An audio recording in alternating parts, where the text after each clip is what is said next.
5 ಗಂಟೆಗೆ ಬರ್ಬೇಕಾದ್ರೆ ಇಲ್ಲೂ 12 ಹೊಡೆದ್ರು ಬರ್ನಿಲ್ಲ. ನಿಮ್ ಮಗಳು ಹುಷಾರಿಲ್ಲ ಅಂತಂದ್ರಿ, ನೀವು ಮನಗೋಗಿ ಹೇಳು ಬಂದ್ರೆ ನಾ ನೋಡ್ಕತೀನಿ. ನೋಡ್ ಕೆಂಚ, ಮನೇಲಿ ಏನೇ ಕಷ್ಟ ಇದ್ರು ನಮ್ ಕರ್ತವ್ಯನ ನಾವ್ ಯಾವಾಗ್ಲೂ ಅಚ್ಚುಕಟ್ಟ ಮಾಡ್ಲೇಬೇಕು. ಸರ್ಕಾರ ನಮಗ್ ಸಂಬಳ ಕೊಡ್ತಿರೋದು ಕಷ್ಟಪಟ್ಟು ದುಡಿಯೋಕೆ, ಮನೇಲಿ ಕೂತ್ಕೊಂಡು ತಿನ್ನೋಕಲ್ಲ. ನಾಳೆ ಏನಾದ್ರೂ ಹೆಚ್ಚು ಕಡಿಮೆ ಆದ್ರೆ ಮೇಲಿನ ಅಧಿಕಾರಿಗಳ ಮುಂದೆ ನಾವು ತಾನೇ ಕೈ ಕಟ್ಕೊಂಡು ನಿಲ್ಬೇಕು. ನಿಜ ಸರ್, ನಿಮ್ಮಂತ ಒಳ್ಳೆ ಬುದ್ಧಿ ಎಲ್ರಿಗೂ ಇದ್ದಿದ್ರೆ ರಾಮರಾಜ್ಯ ಕಟ್ಟಬೇಕು ಅಂತ ಆ ನಮ್ಮಪ್ಪ ಗಾಂಧಿ ತಾತ ಕಾಣಿಸಿದ ಕನಸು ನನಸಾಯ್ತಿತ್ತೋ ಏನು.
ವಿಷಯ ಮನೆಗೆ ಟೆಲಿಗ್ರಾಮ್ ಕಳಿಸಿದ್ರು ಸ್ಟೇಷನ್ ಯಾರು ಬಂದಿಲ್ವಲ್ಲ.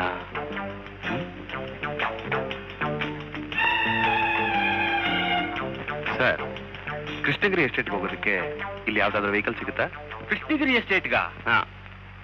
ಈ ಸರಿ ರಾತ್ರಿಲಿ ಆ ಎಸ್ಟೇಟ್ಗೆ ಯಾರಪ್ಪ ಬರ್ತಾರೆ?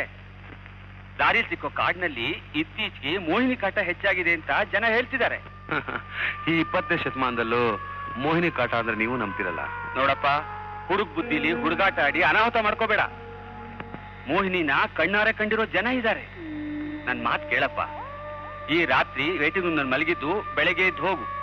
ಕೆಂಚ, ಏನ್ ಸರ್? ಇವ್ರಿಲ್ಲ ವೇಟಿಂಗ್ ರೂಮ್ ನಲ್ಲಿ ಮಲಗಿದ್ದು ಬೆಳಗ್ಗೆ ಎದ್ದು ಹೋಗ್ತಾರೆ, ಬೀಗ ತೆಗೆದುಕೊಡು.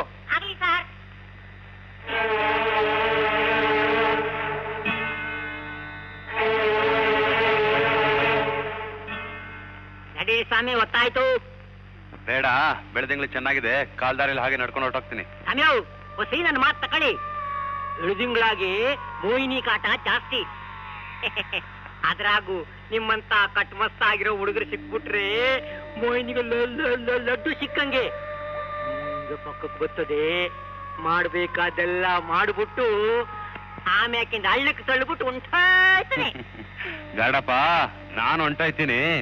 ನೀನ್ ಸ್ವಲ್ಪ ಹುಷಾರಾಗಿರು, ಮೋಹಿನಿ ಇಲ್ಲೇ ಜಾಸ್ತಿ ಬರೋದು. ಬಿಸಿ ರಕ್ತದ ಬಿರುಸು ಹೋಗಿ ಹೋಗಿ ರಾತ್ರಿ ಎಲ್ಲ ರಕ್ತ ಬೇದಿ ಹತ್ಕೊಂಡ್ಬಿಟ್ಟು ಬೆಳಗ್ಗೆ ಎದ್ದು ಬೆಂಗಳೂರು ಆಸ್ಪತ್ರೆಗೆ ಹೋಗಕ್ಕೆ ಈಟೆ ಸಂತಾವೇ ಬರ್ಬೇಕಾಯ್ತದೆ. ಆಗ ಗೊತ್ತಾಯ್ತದೆ ಈ ಕೆಂಚ ಹೇಳದ್ ಮಾತು ಸತ್ಯವೋ ಸುಳ್ಳು ಅಂತ.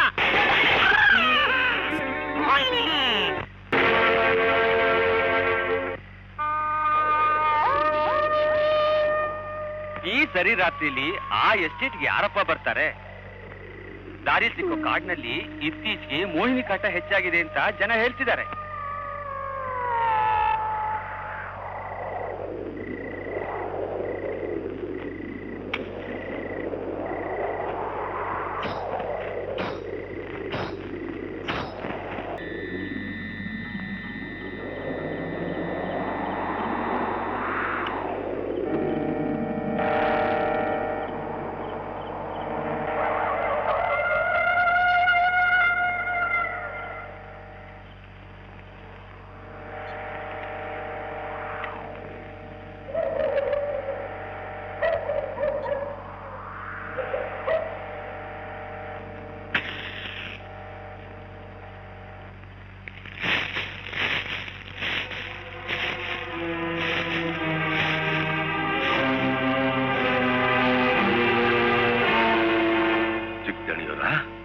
ಅದ್ ಬಿದ್ದೆ ಬುದ್ಧಿ. ರಾಮಯ್ಯ ನೀನಾ? ಗಡಿಯರ, ನಿಮ್ಮನ್ನ ಕರ್ಕೊಂಬರೋದಕ್ಕೆ ಹೊಸ ಡ್ರೈವರ್ ಕರ್ಕೊಂಡು ಸ್ಟೇಷನ್ ತಗ ಬಂದಿದ್ದೆ. ಅಲ್ಲಿ ಹೇಳಿದ್ರು ಗಾಡಿ 2 ಗಂಟೆ ಲೇಟ್ ಆಯ್ತದೆ ಅಂತ. ಅಲ್ಲೇ ಪಕ್ಕದಲ್ಲಿ ಮಾವವ್ರ ಮನೆ ಇತ್ತು, ಹೋಗಿ ನೋಡ್ಕೊಂಬರೋಣ ಅಂತ ಹೋಗಿದ್ದೆ. ಅಪರೂಪಕ್ಕೆ ಅಳಿಯ ಬಂದವನೇ ಅಂತ ಮರಿ ಓಡಿಸಿ ಭರ್ಜರಿ ಊಟ ಹಾಕ್ಸ್ಬಿಟ್ರು. ಹಂಗೆ ಹೊಸ ಗುಂಡು ಹಾಕ್ಸ್ಬಿಟ್ರು. ಮಲ್ಕೊಂಡ್ಬಿಟ್ಟಿದ್ದೆ ಬುದ್ಧಿ. ಆಮೇಲೆ ಬಂದು ನೋಡ್ತೀನಿ ರೈಲ್ ಹೊಂಟೋಗೈತೆ ಅಂತಂದ್ರು. ಎಂಟ ಹೇಳ್ದ ನಡ್ಕೊಂಡು ಹೋಯ್ತಾವ್ರೆ ಅಂತ. ಅದಕ್ಕೆ ಹುಡ್ಕೊಂಡ್ ಬಂದೆ. ಗಾಡಿ ರಸ್ತೆಯಲ್ಲಿ ನಿಲ್ಸಿದ್ದೀನಿ, ನಡೀರಿ ಬುದ್ಧಿ. ಸುಟ್ಕೇಸ್ ತಗೋ. ರಾಮಯ್ಯ ದಣಿ, ಇಲ್ಲಿ ಯಾರಾದ್ರೂ ಹಾಡೋದ್ ಕೇಳಿಸ್ತಾ? ಹಾಡ ಇಲ್ವಲ್ಲ, ನಿಮ್ಗೇನ ಕೇಳಿಸ್ತಾ? ಯಾವುದೋ ಒಂದು ಹೆಣ್ಣು ಧ್ವನಿ ಆಡ್ತಾ ಇತ್ತು. ಹೆಣ್ಣು ಧ್ವನಿ? ಹಂಗಾರದು ಮೋಹಿನಿನೇ ಇರ್ಬೇಕು. ಇತ್ತೀಚೆಗೆ ಅದ್ರ ಕಾಟ ಇಲ್ಲಿ ಜಾಸ್ತಿ ಆಗೈತೆ. ಬೇಕಾದವ್ರ ಕಣ್ಣು ಮಾತ್ರ ಕಾಣಿಸ್ಕೊಳ್ತದೆ, ಬೇರೆ ಯಾರ ಕಣ್ಗೂ ಕಾಣಿಸ್ಕೊಳಲ್ಲ.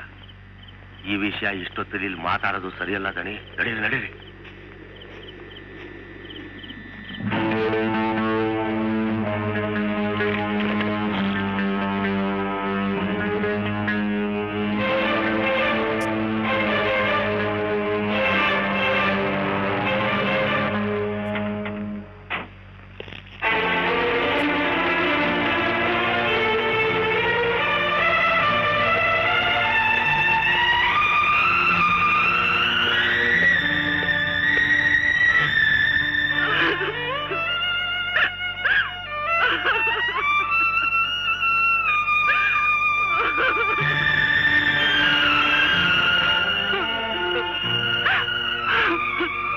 ಸಮಾಧಾನ ಮಾಡ್ಕೊಳ್ಳಿ ಚಿಕ್ಕಮ್ಮ, ಸಮಾಧಾನ ಮಾಡ್ಕೊಳ್ಳಿ. ನೀವು ನನಗೆ ಕೊಟ್ಟ ಟೆಲಿಗ್ರಾಮ್ ತುಂಬಾ ಲೇಟಾಗಿ ಸಿಕ್ತು. ನಾನು ನಮ್ಮ ಫ್ರೆಂಡ್ಸ್ ಎಲ್ಲ ಅಮೆರಿಕ ಹೊರಟೋಗಿದ್ವಿ. ಚಿಕ್ಕಮ್ಮ, ಅಪ್ಪಾಜಿ ಸಾಯೋ ಗಳಿಗೆಯಲ್ಲಿ ಅವ್ರ ಮುಖ ಕೂಡ ನೋಡೋ ಭಾಗ್ಯ ನನಗಿಲ್ದೆ ಹೋಯ್ತು. ಚಿಕ್ಕಮ್ಮ, ಅಪ್ಪಾಜಿ ಹ್ಯಾಕ್ ಸತ್ರು? ಅವರೇ ತಮ್ಮ ಕೈಯಾರ ಸಾವು ತಂದ್ಕೊಂಡ್ರಪ್ಪ. ಹಾಗಂದ್ರೇನ್ ಚಿಕ್ಕಮ್ಮ? ನಿಮ್ ತಂದೆಗೆ ಪ್ರತಿದಿನ ಬೇಟೆಗೆ ಹೋಗೋ ಅಭ್ಯಾಸ ಇತ್ತು ಅಂತ ನಿನಗೆ ಚೆನ್ನಾಗಿ ಗೊತ್ತು. ಅವತ್ ರಾತ್ರಿ ಜೋರಾಗಿ ಮಳೆ ಬರ್ತಾ ಇತ್ತು.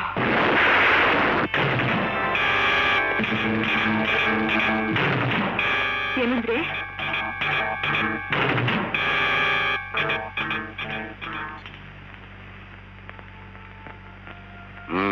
ಪ್ರತಿ ರಾತ್ರಿ ನೀವು ಕಾಡು ಮೃಗದ ಮೇಲೆ ಗುರಿ ಇಡೋದ್ರ ಬದಲು ನಿಮ್ ಪಂಜರದಲ್ಲಿರೋ ಈ ಗಿಣಿ ಮೇಲೆ ಒಂದಿನಾದ್ರೂ ಗುರಿ ಇಟ್ಟಿದ್ದೀರಾ. ನಮ್ ಮದ್ವೆ ಆಗಿ ಇವತ್ತು 1 ವರ್ಷ ತುಂಬಿತು. ಈ ಶುಭ ದಿನದಲ್ಲೂ ನೀವು ಬೇಟೆಗೆ ಹೋಗ್ಲೇಬೇಕಾ?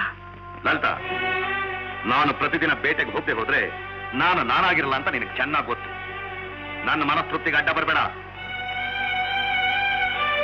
ತೃಪ್ತಿ ಅನ್ನೋದು ಗಂಡಸರಿಗೆ ಮಾತ್ರ ಅಂತ ತಿಳ್ಕೊಂಡಿದ್ದೀರಾ?